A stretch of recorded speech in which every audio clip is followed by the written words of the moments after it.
Blueprint क्या है? Blueprint में आपको कैमरे पे अभी कैसे बताऊँ, ये तो बहुत ही निजी चीज है। मैडम बात ब्लूप्रिंट की हो रही है, ब्लू किसी और चीज की नहीं जो कि निजी होता है।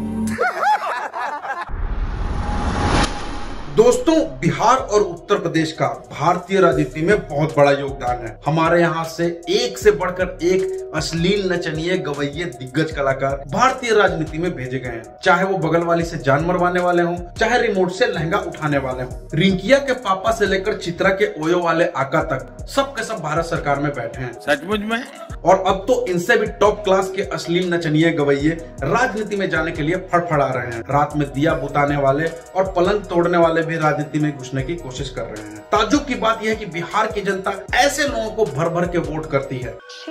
इसी श्रृंखला को आगे बढ़ाते हुए भाजपा ने एक local folk singer Maithili Thakur को राजनीति में आगे किया है विधायक पद के लिए। कि जब महाराष्ट्र में बिहारियों के खिलाफ कोई घटना होती है तब एनडीए सरकार कुछ नहीं करती और यहाँ पे वही एनडीए सरकार बिहारियों की सुरक्षा की बात कर रही है। मुझे वो महसूस नहीं हुआ जो खतरा जिसकी आप बात कर रहे हैं। अच्छा, मैथिली ठाकुर एक अच्छी गायिका हैं, साफ सुथरी छवि की हैं, लेकिन अगर इनके तबले और हारमोनियम को साइड रख दिया जाए तो राजनीति से इनका दूर दूर तक कोई संबंध नहीं है। ये किसी क्लास की मॉनिटर बनने लायक नहीं, इनके अंदर इतनी भी लीडरशिप क्वालिटी नहीं है। राजनीति के बारे में इनको घंटा नहीं पता, इनको कोई एक्सपीरियंस नहीं है। बात तो सही है।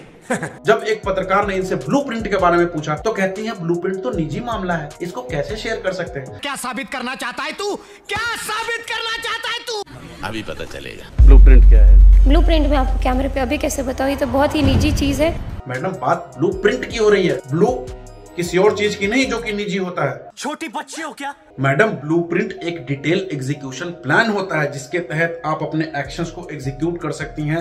आपको कैसे आगे काम करना है, कैसे आपको एक्शंस लेने हैं, वो बताती है ब्लूप्रिंट। हमको नहीं पता, हमको कुछ नहीं पता। अब सोचिए कि ऐसे ऐसे लोग जब सरकार में बैठेंगे तो बिहार के लिए क्या ही कुछ कर पाएंगे। ऑलरेडी हमारा भारत नरेंद्र मोदी जी के नेतृत्व में विश्व गुरु बन चुका है। मैं कब हो गया ये? अब बिहार की बारी है। सवाल ये उठता है कि ऐसे लोगों को आखिर राजनीतिक पार्टियां डायरेक्ट इतने ऊंचे पदों के लिए कैसे आगे कर देती हैं? पहला कारण, बिहार की जनता दो ही चीजों पे वोट करती है, या तो उम्मीदवार उनके कास्ट का हो या फिर वो बहुत ज्यादा लोकप्रिय और पॉपुलर हो। तो पहला रीजन आपको समझ में आ गया होगा। दूसरा, ऐसे लोग जो बहुत भोले भाले और सीधे होते हैं वो पार्टियों के कंट्रोल में रहते हैं। तो राजनीतिक पार्टियों को पता होता है कि ऐसे ऐसे विधायक इधर उधर कुदक के नहीं जा सकते और हमेशा उनकी बात मानेंगे, नाक की सीध में चलेंगे। अब आप सोच सकते हैं कि जब इस प्रकार के लोग राजनीति में जा रहे हैं तो जो लोग जमीनी स्तर पे काम करते हैं, जो कार्यकर्ता के तौर पे किसी पार्टी के पीछे सालों साल लगा देते हैं अपनी जिंदगी के, वो चप्पल घिसते रह जाते हैं, उनकी घिस घिस के मौत हो जाती है और उनको कभी चांस नहीं मिलता। जबकि उनको अनुभव भी होता है, उनको पता भी होता है राजनीति कैसे काम करती है, वो सब कुछ अपनी आंखों से अपने सामने देख चुके होते हैं। लेकिन ऐसे लोग मलाई खा रहे होते हैं और वैसे लोग कहीं मर रहे होते हैं।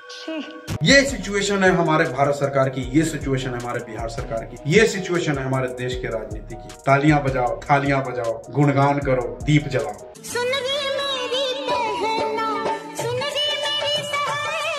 आनंद लीजिए, टेंशन मत रखिए ऐसी चीजों।